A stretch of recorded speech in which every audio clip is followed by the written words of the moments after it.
Si Marcela Marcelo ay isang Filipina general na lumaban ng buong tapang sa Rebolusyong Pilipino laban sa kolonyal na pamumuno ng mga Kastila. Nakuha niya ang palayaw na Selang Bagsik dahil sa kanyang katapangan. Ipinanganak noong 1869 sa Malibay, ngayon ay bahagi na ng lungsod ng Pasay. Nagmula si Marcela sa isang mayamang pamilya na may-ari ng taniman ng bunga ng areka. Ikinasal siya kay Quirico Lugo at nagkaroon sila ng isang anak. Nang tumindi ang pag-atake ng mga Kastila, lumipat si Marcela sa Cavite na kontrolado ng mga Pilipino. Ang kanyang asawa, isang miyembro ng Katipunan, ay inaresto at pinatay ng mga Kastila. Matapang na pinanood ni Marcela habang dinadala siya.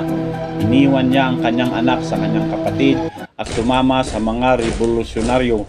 Pinamunuan niya ang kanyang sariling pangkat sa mga labanan.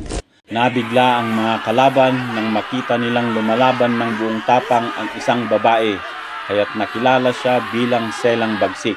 Sanay na sanay si Marcela sa pag-iinsayo ng mga kabataang miyembro ng Katipunan at nag-organisa ng pag-aalaga sa mga nasugatang kasama sa Bulacan.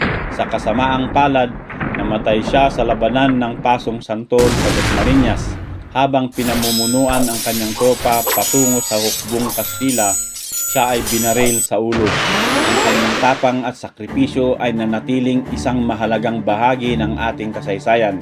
Isang busto ni Marcela ang nakatayo sa Malibay Plaza at isang paaralan, Marcela Marcelo Elementary School, ang nagbibigay pugay sa kanyang alaala sa kanyang bayan.